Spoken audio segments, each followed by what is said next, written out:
Right, welcome to UK GK TV. My name's Bill Voice, and this is my good friend David Nicholson. How you doing, guys? Yeah, I hope you had a good Christmas. You have a good Christmas? Not bad at all. Not bad at all. You know, we have our moments, don't we? We've just put the world to rights. Yeah, I mean, people ask us what do we want for Christmas, and we always say world peace. Yeah. Isn't it? That's all we want. We don't want socks. No, you won't. No, you don't. You don't want socks. You want Star Ace Medusa. I want a Star Ace Medusa. And when people say, what would you like for Christmas? And I go, Star Ace Medusa. And they go, what's that? Where are we going to get that? And I say, so you get socks. Get socks. I'll have socks. Make sure the grips are vertical though. You know, grip socks like on football, like the vertical grip, rather than the ones that strangle your ankles. That was all I was saying. Are you fed up with turkey? Well, I'm lucky I didn't get a turkey because we were going to go away for Christmas, but we didn't go away. So Where we were you basically gonna go? sat down and ate stuff cooked over a candle. Surely the fuel prices haven't gone up. You're not short of the fuel. We were You're not go short of your fuel allowance. Starmer's not done that. Yeah, I was for going you. to say, the fuel allowance, you couldn't have that. We couldn't have the heating on. You know, they couldn't have the heating on. Just got it fixed. No, in all seriousness though, we were going to go away to Morocco and we thought we'll go somewhere warm where we could just sit by a pool. And for various reasons it fell through and the kids had already made arrangements elsewhere. So basically I sat there and You ended up going with them instead. Yeah. We went to a lovely restaurant near us called Lara. I had a Christmas dinner, Turkish style, which is everything you wanted: roast potatoes, Yorkshire pudding, broccoli, sprouts, and everything on one side of the plate, and then mixed kebab on the other, which was beautiful. And I drank as much as I wanted because it was over the road, and I just staggered home, and that was a great Christmas. And there was no leftovers, so I didn't have to make another curry. Apparently, Bill has got a taste sensation here. He was telling me about. Is it Yorkshire pudding and in a kebab? A Yorkshire pudding, like a wrapped Yorkshire pudding, but put a kebab in it. And this is apparently a taste better than garlic bread, isn't it? Believe it or not, pickled cabbage, red pickled cabbage is a universal thing. Like, oh my God. The Middle East, Turkey, Greece, everybody apparently loves red pickled cabbage. And if you go to a hipster restaurant like Bear in town, a lovely place called Bear in Northwich, I love Northwich, it's a great place. It's like Moss Isley. Yeah. No, seriously, you meet lots of different people. Like you go to Bear, it's like a canteen. Especially on a Sunday when you got a band in. That's it. So go on, what's this Bear about? Bear's a lovely restaurant. It's like a hipster joint. It's a breakfast restaurant. Everything's got an avocado on it, but everything's also got pickled cabbage on it. Just saying. So pickled cabbage, it's the future. Used to be garlic bread, but now it's pickled cabbage. Pickled cabbage. Cabbage. There you go. So the Galloping Gourmet here has got that that's one. It. It's good on. So did you not have the Christmas classic Bird's Trifle? Well, no, Never we didn't. Bird's I love Bird's Trifle. It's up there with. It is up there. It's up there with Angel Delight. It is Angel Delight. Do you remember Dream Topping? Oh. Dream Topping, you whisk it up and it came out Arctic like cream. Roll. Arctic Roll. The kids nowadays, you don't know you're born. Arctic Roll, but Living a dream. Living the dream in the You were 70s. posh if you had Arctic Roll. My auntie, you'd up at your auntie's. Yeah. She used to have Viennetta. Oh well, that's just Posh, being snobby. It was a snob thing of Viennetta. Arctic Roll, yeah, Viennetta. Viennetta was just quality, wasn't it? It was quality though. It was. We jest. Matchmakers. We had matchmakers. I got a box of matchmakers. I didn't even know they were still doing them until I got a box this year. After eight. After eight have reinvented themselves. You can get these little After Eight miniatures now with little London things moulded onto the front. So instead of being like flat, like a record collection for Barbie, do you remember it? Yeah. In little slots. Now they do that still, but they also have little After Eight mints now in different shapes.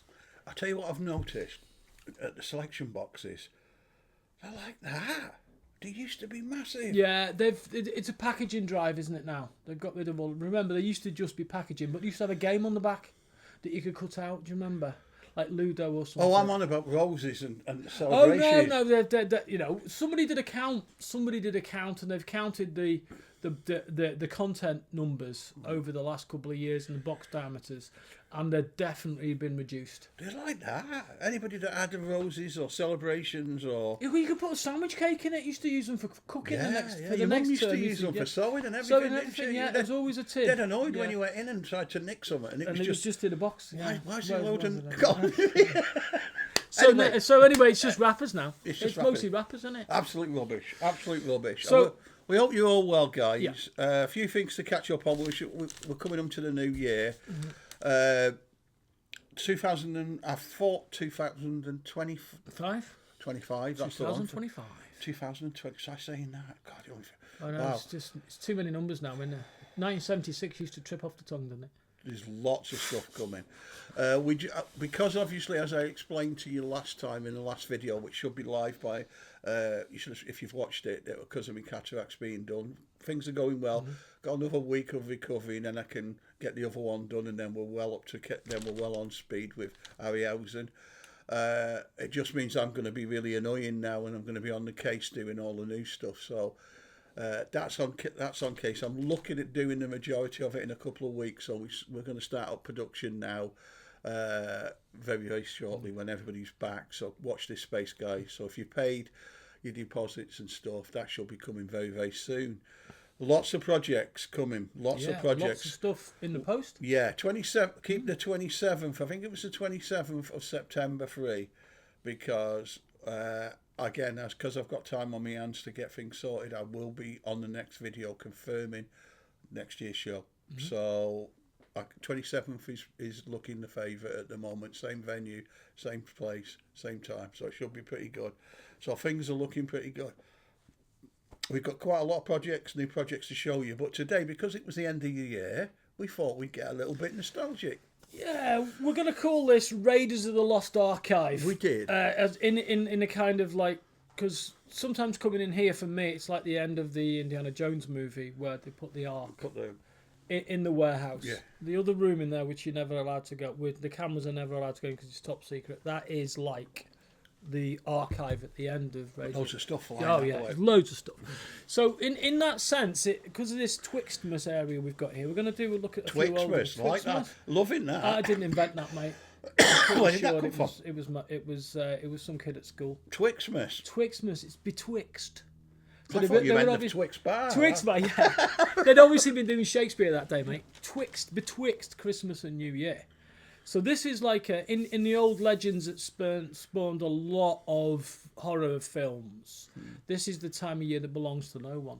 So this is the time of year when spirits can come out as well. In Celtic calendar, this is the time between the feast and the actual New Year that the spirits can walk about on the planet unbridled. There you go. So there you go. And we're not talking about you, Ben. No, because he's already been wandering around. I've already seen Ben yesterday. So he's back. In tradition of Raiders of the Lost Ark, and I know some of my friends will be over the moon to see this. We actually have Indiana Jones. It's an absolutely brilliant likeness. Is it Fifth Sense? It was an old Fifth Sense. It was an old Fifth Sense sculpt when Jonathan Zhu and Lee Ames and we're all on board. And when we purchased all of Fifth Sense's back catalogue and all the projects, it's brilliant likeness as well. Now it is available. Would you say it's 1/6 or it's slightly larger? I would say it's slightly larger than 1/6. I would say it's a bit bigger than that, but not significantly. I think it's what I would call a round 1/6. Yeah. It's a good foot tall, isn't it? It's a good foot tall. Now he's got he's kind of got his the old Indiana Jones, which is obviously your Christmas classics or this time of year. This is nice with all the snakes on it. That's a classic. Look at that. It is. Look at that. Superb. Fantastic. All the snakes on everything. I think what I used to like about Fifth Sense is the fact that they used to go with all the movie related stuff as opposed to the Universal stuff. And I just want to show the hands. One's holding a bullwhip handle that you add your own whip to, and the other one's got his hand on the holster. You know what the bullwhip was? You know what they used to put in the... Well, I do as well. A brown shoelace. A brown shoelace? And wrap it round his collar. Oh yeah, it's a good idea. Round his sleeve, whatever. That's what that was. Yeah, you could sort of soak it in resin and position it if you wanted it in action, couldn't you? Yeah. So that's the first one. I mean, these are like the movie related. We're trying to do some movie related stuff, or sort of horror. Stay away a little bit from the horror, but just to give you an idea because people ask us and they say, well, what's still available, and they don't know. I mean, it's like Bill's genuinely hasn't seen. I haven't seen some of these. These are like... So it's nice to show. These are all available. Everything that you're going to see today that's now a killer kits, you're going to see it now. There's a fifth. Now, that's Bruce Lee from Game of Death. Game of Death. Now, he was an incredibly influential sort of actor It's icon. He was an icon, Bruce Lee. He was one of those actors like James Dean that came and went very quickly. He died very young. Obviously, his son Brandon Lee was actually killed on the set of The Crow, wasn't it? So kind of unfortunate. So it all adds to the kind of the legend. Because he was the mystique. He was a martial arts legend. How many of you guys out there had that poster where I think it was Enter the Dragon. Enter the Dragon, yeah. But he's ripped. Everybody had it. It's the same with the Jaws poster we were talking about. Of the shark head. Yeah. Now I'm going to do one with Bill. We're going to talk about iconic posters in another video because it's something that visually me and Bill love that. But how many people had that? Right, I definitely you had that, didn't you? Of that and Kate I did. Bush, remember? Kate Bush. Kate Bush with his little tiny bird earrings. Yeah. I had Bruce Lee, Lemmy. You had Kate Lemmy? Bush, yeah. Guess who I used to look at before I went to bed at night? Lemmy. That's for another day, guys. That's for another day. That's another day. Yes. We've got a Lemmy bust. Have you got a Lemmy bust? Seriously, have you? Yeah. Wow, that'd be great. I think he's doing that. It'd be nice, though, for somebody like Joe Bailey to do Kate Bush. Yeah, Paul Fay did the Lemmy bust. Right, that's good. He's kind of got all the guitars in rocks, and he's kind of got his finger up like that. Yeah, probably. Yeah. I'll get one cast for you. I was listening to I was listening to Hawkwind the other day, Masters of the Universe, and Lemmy used to play for Hawkwind, and he got sacked for drugs from Hawkwind. Anyway, so 2 classics: Raiders Lost Ark, Game of Death. Yeah. And then Superman. And this is the Superman. The real Superman. The real Superman. It's Christopher Reeve. Quick Change Superman. Quick Change Superman. Absolutely. Only 2 parts to it.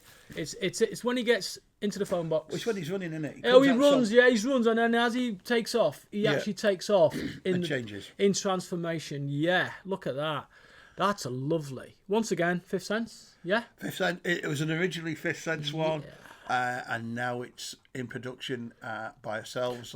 These are masters, are they? Yeah. These are the masters, and you can tell the type of resin that they're made out of. Different type of resin, isn't it? Yeah. It's beautifully vintage. I mean, look at that. I mean, I'll explain to all viewers out there what we do. When we get the originals off anybody, 9 times out of 10, the Sculpey or the clay doesn't survive. So what I ask, don't survive the moulding. So I ask, or I try and keep the first casts. Yeah. So you've got a first gen cast, because then if your mould deteriorates or wears out, you've always got one. You've always got one to fall back on, and because the moulds get really warm, they tend to burn the detail off. These will all be in that nice grey resin now, so and they're all available. The ones that Bill has just said, it's just that they're oldies and. People do still ask for the other things. If you're getting something from America, there's no point sending the original monster clay because it'll just be bits when it gets there. Yeah. So you get that original. You keep that original first cast, and and if you need to refresh the mold, you use that. Or even sometimes when you've used the cast quite a lot, you can retool it. Yeah, like we did with the Johnny. With the Alex. Yeah. So there's plenty of now the big thing that people are asking me for. And I will get round to do it. There's 3 kits that people ask me for. And bear with us, guys. It's these pesky sculptors sculpting all the time that keep. They just keep putting out stuff, don't they? They do. And Darren Kent's just sent me a picture of his latest, which is just going to put everything back. The ones that people are asking for are bizarre because they're the Neil Harvey Batman related stuff, the big Bat 21 and the Frank Miller Bat one. So we will get round, hopefully, to doing them this year. And Paul Fay's Leatherface diorama. These are ones that people are getting quite a lot of interest in. So we will. They're top of the list to do. With once we can get a bit of space between this new stuff. But these pesky sculptors just put enough stuff. This one is a really, really popular one now. This is the Dave Kessler Mid Transformation. Again, another X-Fifth Sense one. Look at that. Superb. I mean, this one sells all day. That one's available, guys. He's kind of on. He's kind of on all 4. He's got his. He's like that. The famous scene when he looks at his own hand like that, and he sees it, and he's in mid transformation. In fact, it's Was it Tom Severini? Was it or something? Rick Baker. Rick Baker, because he does Apes and Wolves, doesn't he? Rick Yeah. Baker. So there you go. I mean, Rick look at Baker, that. Absolutely, details fantastic. Superb. It's just, I mean, it's just really. Once it's all together, that thing sells like Billy O. Honestly, The anatomy on this is fantastic. it's good, isn't it? Yeah, it's really, a really beautiful good. piece of work. Yeah. Talking of absolutely. retro kits, the other one that I'm getting asked about quite regular is the Alan Jansen Evil Ed, particularly with the horror conventions that we do. People are asking us for these kits, so I'm in talks with Alan. As soon as I can get Alan to, we can come to a mutual agreement with Alan, which I'm sure we'll be able to in the new year. I'll try and get the Raw Red Rex off him as well. Which is now in the next one. Well, this is Joe Bailey, isn't it? Yeah. And I spotted it straight away, just basically because it's great. I mean, it's not the whole kit. We're just showing you the major bits. And this is Robert De Niro, Raging Bull. Raging Bull. Now, he's done De Niro before, hasn't he? He's done Cape Fear. He's done Cape Fear. This is a kind of a companion piece, really, isn't it? If you wanted it. Well, we both liked De Niro before he sold his soul to comedy. Yeah, that's true. Yeah, he did, didn't he? It's a shame, really. He kind of lost it all, didn't he? But I mean, very successful comedy films, but even so, he sold himself a little bit. Really. He's kind of gone down in my estimation. But that's a lovely Joe Bailey, and if you look at it, if you look at the material, going back to a previous one, it's cold cast, isn't it? Cold cast. It's cold cast original. That's last forever, that won't it? Well, that one's one of the original ones. If I ever see any of these in cold cast or any of my old stuff in cold cast material, I always try and get it because I know it's one of the early casts and I can keep it, and it's always good to make. It's durable. Well, it's always good. It's always good. The more you mould something, the smaller. If you imagine it's going to go smaller. Yeah, because it goes smaller because shrinkage of the original, the shrinkage. So when you look at the original, it's a couple of millimeters bigger than the actual final cast, isn't it? Yeah. I mean, it's quite considerably in some cases, isn't it? Yeah. But that one's the Raging Bull, guys. Again, that one's up for. That one is basically up for sale. We still do that one. It's grey resin. Yeah, grey resin. All the ones that we've just spoke about here are available, currently available by Killer Kits, with no flurry of other ones. Again, like I say, we're trying to give you something so that it's interesting for you guys to have a look at. Now, the next one's interesting because I acquired this for somebody, and I'd seen this when I've got the companion. Well, it's not the companion piece, but it was a next in the line with this. We reviewed it. We reviewed the Pumpkinhead. Now the reason it's not the same film, guys. So I don't want you telling me it's the same film. It isn't. But when I was offered this kit off someone, I just thought, that's a bit of garage kit history. So I jumped at it. This is a sort of thing when you went into your local comic book shop. This would be on the shelf. This would be on the shelf, and this would have a price tag on it that perhaps your teenage pounds would not stretch to. I remember seeing this and thinking, oh yeah, I want that. But I think at the time it was a little bit too expensive for me. Yeah, there was this one, and then there was the Bat from Fright Night. So this one is a geometric one. I mean, the resin to me, I can't remember the resin being this colour, but no, but this was a popular colour. It's Amy, isn't it, from Fright Night? Let me just show you the torso. You can see that she's still got to have her teeth in. Yeah. And this is the robe, and you can see. I mean, look at the anatomical detail of the back of her back. You can see beautiful piece of work. You've got her legs. You've got both legs. You've got a base. I think it only comes with one. Is it? Yeah, because there's it. Oh, but the base. Look at the base. Look at the base. There's a big sash in it. There's a big sash. Oh yeah, this comes around, doesn't it? And that's it, because that's actually the support. Yeah, isn't it? There you go. So there'll only be one leg. So just the one leg visible there, and she's standing there in her robe. There's lots of bits in there. There's a couple of arms as well. I mean, the teeth itself, I'm not sure how they would have done the teeth. Would you put your own teeth in, do you think? Or would it have been I think it would have been white metal, but... Yeah, they'll have been white metal back in those days. I mean, this would have been... This was acquired by a guy, a friend of mine, I was telling him I was after this, and he said, oh, I know a guy that's got one of these for sale, and he lives in America. Do you want it? And I went, yes, please. So he purchased it for me and gave it to me at the last show. So thank you very much for that, I'm actually Brian. being quite careful So it's with actually, so it's actually gone from America back to. It's actually from America to the UK, which is kind of good, really. Yeah, isn't it? But it's. But you just never. Did you ever see the Fright Night bat? Yeah, the Fright Night bat. Now yeah. I remember going to the United States to a chiller theatre a long time ago, and a friend of mine. We met up with an American friend. He took us to a mall there, like Bill said, and it was a comic book shop, and they were on the shelf, and they were reduced to something like $50. Right, that was reduced. Yeah, and I was just like, oh, I don't know whether to get these. No, and we wish you'd have got it. Yeah. The thing is with Fright Night, I really loved that movie when I didn't like the remake, but I loved the original. Roddy McDowell, absolutely. It's one of those vampire movies which is a load of fun. But it's quite scary in a sense that it's a bit like a very fast car ride, isn't it?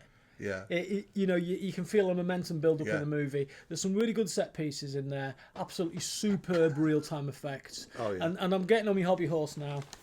One of the reasons I love this Amy thing is because if you did that on CGI, it would just do nothing for me. But the fact was that was prosthetics and hydraulics and all of those kind of things, wasn't it? When the actual mask itself and the way that they built up the face. Talking of bad CGI, that Gladiator 2 is terrible. I mean, for a movie like that, those shaved baboons at the beginning, mate. Did you see it? And the sharks. What's going on with the sharks? What's going on with the sharks? Oh, is this a spoiler moment? This is a spoiler moment. If you haven't seen Gladiator 2... Don't watch it. Don't. It's not Gladiator 1. Watch Gladiator 1 instead and realise it's... What with the sharks? What I don't was get that it. about? I don't get it. I didn't get it. I didn't get those shaved monkeys either. Wow. Those Really shaved bizarre, monkeys. honestly. Really bizarre. I mean, You see, the Wizard of Oz proves you don't need to shave a monkey. Yeah, but... Nothing made sense with the sharks. No. Why would they have a boat in the middle? That's actually historically accurate. They used to flood the arena and put the boats in. Did they? But whether or not they let sharks in there, because they would do need that? seawater. They actually flooded the arena and had sea battles in there with miniature boats. Like 1/3 scale boats. They were like great model makers. They do that. They would have sea battles in the arena. It's not the sea battle. It's the sharks. And they're just so obviously CGI sharks. Well, I just thought, surely that shark would need a bit of more room than that to manoeuvre. Well, yeah, and it would need seawater, wouldn't it? Well, and where would they get seawater? I mean, how deep would the water be? Well, it can't be that deep, surely. No, it would only have been about 3-4 foot deep. That was the point. Well, a lot of the boats and stuff were on wheels, so it just looked like they were floating. Is that what it was? Yeah, they just would have looked like they were floating. Because it's hard to keep an arena that big watertight if you think about terrible. it. With all those trapdoors and stuff going up and down it. I don't know, mate. I just lost it. I really enjoyed Gladiator, and then I put Gladiator 2 on, and I'd kind of been preempted by you, and then I seen the baboons, and I thought, oh. If you're going to shave a baboon, mate, you need a model of a baboon. You need a model. It didn't look like a baboon. Well, I think it was a mandrill, or it was some sort of macaque monkey. I don't know, but whatever it was, it was a shaved monkey. We're sitting here debating the monkeys being shaved here, mate. Do not, under any circumstances, shave your monkey. Yeah, not until 12th night. Not until 12th night. Yeah. Then put the monkey away till next year. Yeah, I don't know. But anyway, not good. Fright Night, superb movie. If you have not seen the original, with nice practical effects. Practical effects, and even the bats are practical effect. That really stunned me. That bat is one of my favourite vampire bats in the movie because when he kind of transforms into that bat thing. You think that's impressive. Yeah, it is. I enjoyed it. Yeah, I love this movie. It's so much fun. If you haven't seen it, I would say if this is not on your I mean, I think Bryn would say that this is a good movie, and Bryn knows his stuff. Bryn knows his stuff. Bryn from Horror Hands. Yeah. And we talked about this movie. He loves it. I love it. It's worth it. It's worth it for the fun. And it's worth it for Roddy McDowell. Vampire hunter Rodney McDowell. Yeah. So the reason behind like I say, the geometric one there is these. I'm trying to collect the kits Trying to collect the stuff we didn't have when we were that we had, but we got rid of because of divorces. We built them, we divorced them, we gave them away, we sold them in times of penury. I mean, I can never remember the resin being that colour, but I never even dare look at it. You know what? It's that colour. I never even dared look at it because it was too expensive. Too expensive, but that's an old Aurora colour. So a lot of Aurora kits you would find will be in that colour. Now the next one. This is the creme de la creme. The Billiken. You know, all you say to people out there that you basically, when you've got a trade in your motor trade or whatever, you snap on tools. That's the one, isn't it? This is the baby. Very underrated. This very underrated. This one. Will I ever build it? No, and I'll tell you why. Look at this. This is vinyl. Yeah, it doesn't this get is much about better this than is what Billiken did. Wow. Let me just put my glasses on. Vinyl moulding is the bridge between resin and injection. It's a way of mass production, which is. God, look at that. Oh no, it's like EX Plus kits, isn't it? Look at that. No. I mean, I love Lugosi. He's the Dracula, isn't he? Look at this. I mean, they do. Can I just take that off you? Just look at how that stands. Just look at the. I mean, just look at this, guys. I mean, the bits at the top for people that haven't done vinyl before. That's your flash. You just warm that up with a air dryer. Very sharp knife. Soon as you start to get any sort of resistance, warm it up again. Check the instructions first though, because you need to see where you need to cut sometimes. Yeah. Otherwise, I mean, just look at the, look at the I know it's just the folds, the folds in the cloth, and look at the detail on the front of the shirt. I mean, superb. It's heartbreakingly lovely, isn't it? 10 out of 10. When if you do ever get one of these and you trim it, be very, very careful, because on this piece in particular, I've seen in the past where people have over trimmed, but it's very difficult to see between what you've got to take off and what you've got to leave into place. There's a very, very subtle line there. So if you're ever actually rich enough to have one of these to build, right? Super. Consider it carefully and have a look at some pictures online of other people's builds of this kit, just to check that you cut it in the right place. Superb. I mean, just look at that, guys. I mean, I'll go back to what Bill's just said. If you have a look there, there's like a ball socket there and a secondary line, and then there's all this flash here. So what you would do is you would get this extremely warm so that you can bend it, sharp X-Acto knife, and cut out. The second it becomes hard and you feel resistant, stop, warm it up again. Yeah. You shouldn't get any resistance whatsoever, because if you do, you're going to do like I did on my wedding day, cut my finger. Well, famous story of him cutting his finger on his wedding day. Cape. Look at that. Look at that cape. Look at the back of that. Look at that. I don't know. It's almost like an alien artifact, isn't it? I just love it. The feel of it. It's just like nothing else. There's a flexibility to it. It's just stunning. Oh, and use the right adhesive. Yeah. What would you use for it? Would it be? It would be super glue, wouldn't it? It'd have to be super glue, wouldn't it? Or like vinyl weld, which you can get from automotive places. Yeah, you can get a thing called vinyl weld. It's for fixing motorcycle parts. Plastic motorcycle parts. Yeah. But you know what? I have to say, I mean, I'm a big believer in building your kits, but if I had this, I wouldn't build it. No, I'd keep it. You can't even get it back in the box. Can't get it back in the box. But the beauty of it is, it was very close to a professional. Don't we do that one? Yeah, you do that. So I don't want to break it, right? That's not happening for me. But we're in Raiders of the Lost Ark territory now. This is in the warehouse. That's the flash in it. That's flash. That's just flash. But I wouldn't throw it away. Leave it in there. And this is what Bill likes. Instructions. And this is the other thing with Billiken. They gave you an instruction sheet. It wasn't just here's your kit, what's your hurry. That shows you basically what you need to do and what you need to cut. But you have to look at it very carefully. I mean, it's just the right amount of fade on that. What's that? The fade of the paper. The paper. Yeah. It's kind of almost like almost like Oriental in its sense. Japanese. It's like almost like a rice paper. Can we understand any of it? Not a clue. But you could these days with Google Translate. Could you? Yeah, you could shine your phone at it and it'll tell you what it says. I just love that. I just love that. I think that's what I think Bill was going for this look with the Winston. With the Winston, yeah. We're going to go Winston for this sort of style instructions, for the I Winston. think. Yeah. World Horror World. Do you think they were licensed? I think they were, yeah. Probably licensed, yeah. They were actually licensed. So was it 1936, was it? Copyright 1936? 1958. No, copyright in 1947. 1947. Renewed 1958. I Right, guess there they you go. were. Yeah. Any of you Billick and Bods out there, if you can Probably enlighten tell us us. in the comments, but yeah. Sculpted by... Cracky.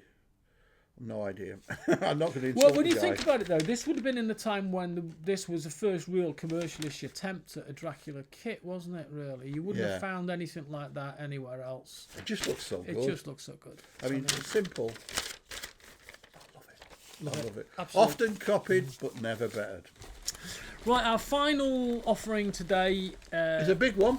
it really is a big one. I'm going to stand up and get it. It's it's one of those demonstration things. I'm going to... Just before Bill goes there, I'll show you the box while my beautiful assistants. Look at that, how good's that box? That's classic. I mean, printed onto the packaging. It's just genius, isn't it? Superb. Look at this. Whoa. Right, so I'm going to put this on my knee. It's a Predator. And you say, you don't need another Predator. Well, there we go. Look at that. Look at the size of that. It's absolutely monster. I'd say it's full size. Yeah, It's full size, isn't it? I mean, it's as big as my head, and I've got a big head. So, as people tell me on many occasions. But there you go, and there's the dreads. Oh, look and feel that. Hollow cast. Yeah.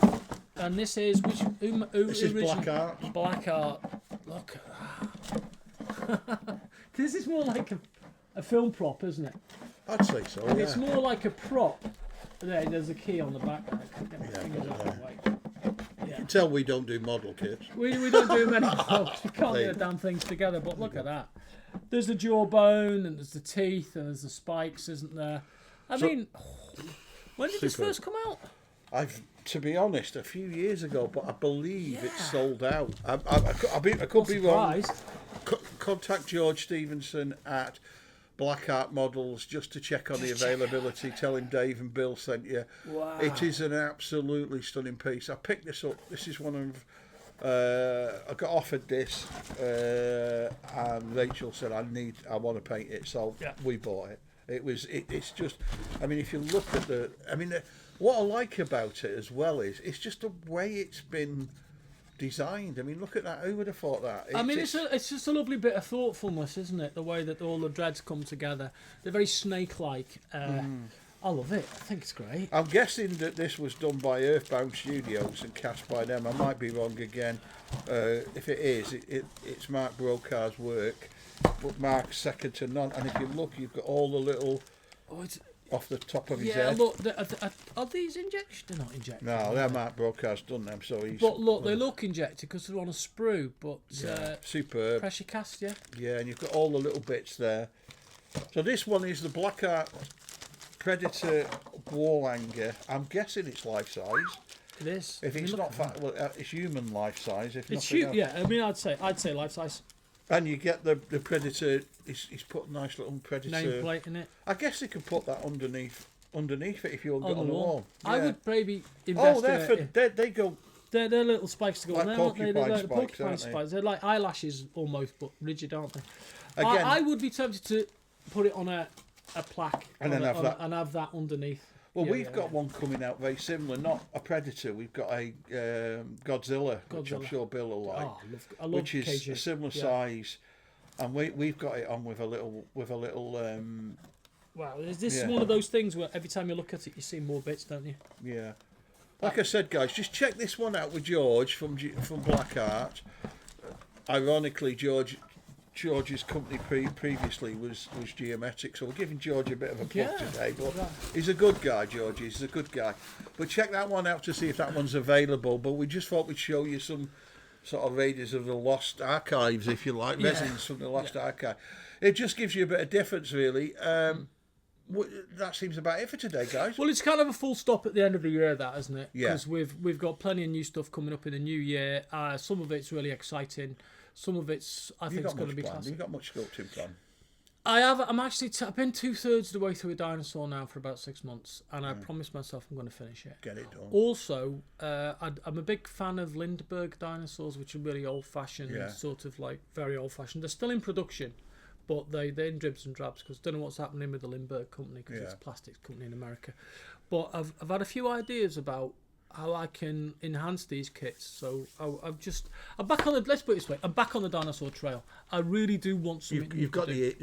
I've got the itch now, and I've had this 3/4 done kit for a long, long time, and I'm in negotiations with the guy who creates these things for me in America. I do the sculpt, he does the manufacturing because they all get sold in America, and he's very busy, but he's promised to sort of have a look at it in the new year. So I'll get one back in the post. It's weird because the weird thing is obviously you make a sculpture, you send it to a friend in America, they manufacture it in America, they send you a sample back, which is just for your archive. Yeah. And guess what? They charge you import tax on your own kit. So I mean, I work in Sculpey, and it's quite. When you bake it, it's rigid. Can't you make the molds and send him a master? Well, I used to, but then it used to eat into the very small profit margin. And I always work on sometimes you do a kit for just the love of it. Yeah. I mean, you do, don't you? I mean, you don't always make money on a kit, do you? No, definitely not. So I do them for the love of it. So I'm not into making a profit as such, but I like to break even, and I like to finance my next one. Yeah. So I like it. So when I did my first kit, I put all the money that I made out of it back into my little company, and that paid for everything. But as the years go by, I used to manufacture in England and send stuff to America. So I'd make 25, which was always my limit. 25 kits. I would sell 20 of them in America, maybe 2 in England, keep 1 for myself, have a couple of spares just in case later people ask me. Because people would often buy another kit from me and say, have you got any of the old ones? And I say, well, I've got a couple lying around. But that idea of breaking even and financing yourself for the next kit has always been what I wanted to do. Yeah. But it come to a point, especially with postage, well, it was killing it. That was killing it. So that's why I send it away and get it done in America. Because if they're going to sell 22 of them in America, there's no point me making it here. And to be honest with you, people who buy my kit in England, people who buy my kits from my American manufacturer, don't actually end up spending too much more. I'd love to be able to say, no, you come and get. You know, in the days gone by, people like Nick, for instance, just drive to the house and come and pick one up. Nick was great. Yeah, Nick Blake, great. You know, God bless him. God bless the lad. Yeah. Which takes me on to our next subject nicely. That wasn't rehearsed at all, was it? We're expecting today a shipment of an American Masters. What happened is I've negotiated a deal with quite a respected US kit distributor to acquire a set of masters, and he's going to be doing some of my stuff, and I'm going to be doing quite considerable amount of his selves. So we were going to do that today, but it was as per we're waiting on FedEx and possibly import duty. Yeah, out of the box didn't happen. Yeah, we didn't have the box. No, so we didn't get it. So that's for another one. So we are going to be doing some of they are classics. They are universal classics. So we are going to be doing some of them over the next coming weeks. So watch this space, Bill. I'll let Bill open the box and he can have a look through them and rummage because it's like Christmas for him. You've mentioned a couple of them. I'm not going to mention them now because I want it to be a surprise. But you've mentioned one earlier on, which really sort of sparked my imagination. Do you know what, Bill? When I did the deal that long ago, I can't remember what else is in the box. But the one that you mentioned to me, there's a few. I thought, no, I know that kit, and it's a brilliant kit. There's a few of them out there. And the reason why we're doing that is exactly what Bill explained to you. Just it's very difficult. It's very difficult to get stuff in without getting hammered with customs. So when I spoke to this gentleman, we both agreed that if we do this, it will help push. You know, there is UK collectors that collect this stuff, and it will also give them a cheaper option, like the old resin, Rebel resin. Yeah, so our friends over the pond get English kits without having to pay duty. We get American kits without having to pay duty, essentially, because we're remanufacturing them in England with full permission. Definitely. I hasten to add. Definitely. Absolutely no recast. No. Not a recast. It's manufactured officially. Yeah. So basically, this guy owns the production rights for these. He owns the sculptures. Yeah. So what he said to me is, Dave, would you be interested in doing this? And I said, yeah, let's talk. And we spoke. It took a while to get it all together, and we did. But he's a smashing fella, and he now is keen to get this going. He wants to do some more, but I've just held the brakes on just at the minute, because we have got a hell. When you've got time to yourself, you don't realise there's a lot coming through. There's Down Kent's next one. When I say his next one, I don't mean his Pumpkinhead, because that one's not even been marked yet. So the Down Kent's ones, we've got these 5 pieces. We've got the Catwoman. We've got the Batman. Big Batman. Big Batman. We've got the Michael Myers soon off. Joe Bailey's doing a couple of nice pieces. We potentially could have what's the guy with Medusa? Harry Hamlin. It's the Harry Hamlin from the Clash of the Titans with the owl. No, the one where he's got his Medusa's head. What's his name? The guy. Perseus from the Legend of Perseus and Andromeda. So we could potentially be doing that one. Fingers crossed we could get production rights on that. Paul Willits has got some more sculptures that he wants us to have. So there's a lot of stuff coming out, guys. It's just now I'm sitting down and doing admin for the next couple of weeks. I'm sitting there thinking, Jesus, Dave, you need to get through this. There's a lot to do it now. Yeah, I mean, it may look like there's not much happening, but behind the scenes we're like a swan under like the movement underneath is much more than the movement on top. So and I always come here and I think I always think, I can see the dust and I can smell the resin, and you know what, it's lovely. Great, isn't it? It's like going to Formula One and smelling the petrol. It is, guys. So we hope you all have had a good Christmas. You've not had too much. Yeah. You've all enjoyed yourself. You've not overspent, guys. You're all fit and well. Thank you for your kind words in 2024 for me and Bill. It has been nearly 12 months. Yeah. We've enjoyed doing it. We will carry on as long as you guys want us to. We'll try and evolve and do different things. I'm going to try and get the magazine back online, which means a bit of help off Bill. Yeah, I'll do that. Bill's going to help us to do that. He's an active part of the team now. He likes going to the shows. I love the shows. So we've got some nice shows coming up, which we'll review. The hobby is still alive and well, although we've had a few problems, obviously, and a few issues that we've been ironed out with different things in 2024. We're here to stay, I'm afraid. The Garage Kit hobby. The Garage Kit hobby isn't, is it? Doesn't go anywhere. But so we're here, guys, and we know you guys watch this while you're painting. So happy painting, and don't let that glue brush dry up. Don't lick your brushes either. Yeah, please don't lick your brushes. Don't lick your brushes. So it's good night from me. And it's good night from me. All the best for 2025, guys.